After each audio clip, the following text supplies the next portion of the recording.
Good day everyone, it's a great pleasure to be with you online for this CHL conference, and I'm just sorry that I can't join you in person.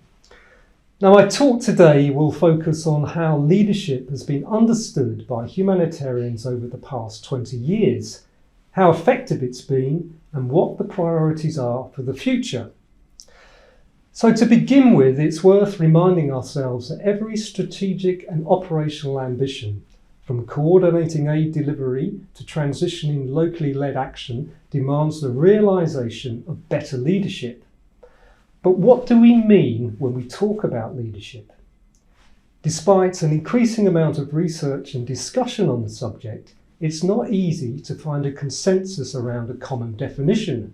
It's one of those things that we only seem to know when we actually see it. Now, ALNAP has been involved in research of leadership for nearly 2 decades now, and we've been looking back at how the concept has evolved and has been understood. So let me share with you some of our main reflections. So it was the Humanitarian Response Review of 2005 that was commissioned by Jan Egeland, the then UN Under-Secretary General for Humanitarian Affairs, that identified a leadership gap and put this issue at the very centre of policy debates and reform efforts. And as a result, the IASC made commitments to strengthen leadership capacity at all levels of the system. But realising this commitment was easier said than done. Numerous evaluations went on to cite inadequate leadership at the level of humanitarian coordinators and the clusters, and 2 of the biggest evaluations, one on the Haiti earthquake and the other on the Pakistan floods, went as far as to say that failed responses were actually defined by poor leadership. Now, the dominant idea of leadership at the time was that of the heroic leader, akin to examples derived from military history or successful businesses. So such heroes determined goals and directed resources and actions. And this is a kind of command and control model, and it seemed to fit the character of certain individuals in the sector at the time, but also aligned well with the life-saving, time-intensive ethos of humanitarianism itself. But this model was challenged by new research, including an ALNAP study in 2011, which suggested that these highly individualised approach models were not always effective in operational contexts. Experience had taught us that the most effective kind of leadership was best achieved through distributing leadership amongst the group, sharing the load, and creating a culture of openness and mutual support. And this, of course, made a lot of sense to many operational staff working in multi-agency clusters where there was no single line of command. People were much more likely to support decisions they had been involved in making, and a distinction was made between this facilitation and feedback approach and the individualistic command and control model. So, research began to endorse the quieter, humbler, less charismatic leader committed to strengthening and being part of a broader team. And it was no surprise, therefore, that the most visited page on the ALNAP website at the time was an animation entitled "Goodbye Superhero." So the hero, it appeared, had given way to the host. But in reality, it wasn't that clear-cut. The heroic leader did not disappear completely, and in some contexts, big personalities were needed to step up and lead from the saddle. One documented example here was Ross Mountain, who many of us know and admire. Now, Ross was actually holding 4 senior UN positions when he turned around a failing humanitarian response in the Democratic Republic of Congo. For the record, he was humanitarian coordinator, resident coordinator, UNDP Res Rep, and special UN representative to DRC at the time. So, it was becoming apparent that leadership was taking different forms and operating at different levels in the system. In reality, the concept was much more malleable and shaped by demands of the context itself. And as a result, a growing menu of leadership styles or types evolved, each one suited to different leadership contexts and tasks. The system had learned there was no single best practice model for leadership, and that the best approaches hinged on understanding the context, the political, social, and institutional barriers, and the specific operational enablers and blocks, and then using that understanding to apply a best fit approach to leadership. And just to say, I was reminded of how exotic this leadership menu has become when I attended recently a leadership lab where the discussions included me discovering a dizzying array of leadership styles. And you can read more about this in this blog on the ALNAP website. For now, I'll just mention a couple of types.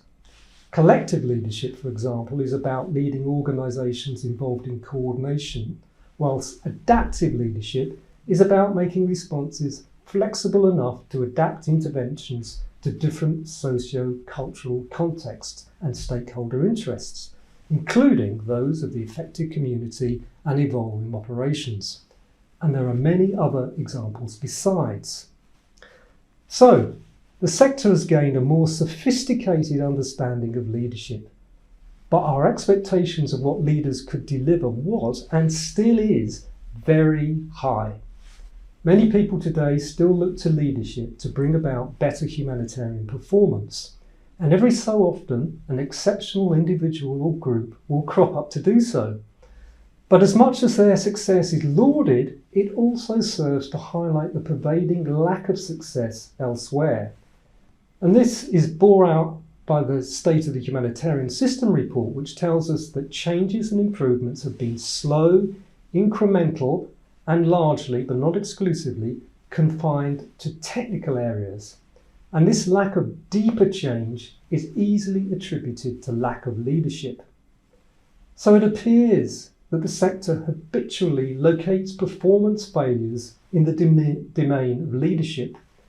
And this is unfortunate for everyone. It's unfortunate for leaders who perform these feats of system fixing. It's unfortunate for leaders who don't or can't repeat their successes. And it's unfortunate for the system as a whole because it sets up most leaders to fail, as only the most extraordinary individuals can actually succeed. And this means that systemic failures tend to be pinned on those leaders who are not perceived to be fixing the system, rather than looking to the internal factors that shape the way that dominant regimes operate and the way that leadership is currently embedded in the system. Now, let me explain this a bit more. Inherent within the institutional architecture of the system are established sets of practices, processes, skills, technologies, organisational cultures, and associated rules and values, all of which are deeply embedded in mindsets and structures. And many of these mitigate against the kinds of leadership that have the best potential to bring about more radical changes and improvements than many people expect. For example, the incentive structures in big humanitarian organisations tend to reward compliance rather than risk-taking. But taking calculated risks is often a big part of effective leadership. There appear to be more and more examples where successful leadership happened not because leaders were supported by their organisations, but because they had turned a blind eye to prevailing agency norms and expectations and had taken risks knowing that they were unlikely to receive the support of their organisation. And a recent paper by the Dag Hammarskjöld Foundation found that organisations tended to encourage and reward yes people and failed to back leaders when they stood up for their principles, especially when, and I quote, facing threats, intimidation and bullying of the kind that some member states are infamous for. If you're not made for daring, please don't dare lead. So, this may be an extreme example, but there does appear to be an abundance of disincentives that deter the kind of humanitarian leadership that brings about better humanitarian outcomes. I'll run you through a few which I suspect you will recognise. So, competition between agencies with competing mandates, a reluctance to institutionalise collective aims, an obsession with logo visibility and getting in first, resistance to sharing resources and power with local groups in a better position to take control of aid, low risk threshold for innovation and rewarding compliance, even when it only suits the organisation and not the people that we're here to serve. So, in summary, we have found that our understanding of humanitarian leadership has improved greatly since the findings of the 2005 Humanitarian Response Review. We've seen incremental improvements in the system, and leaders have definitely played a key role in these.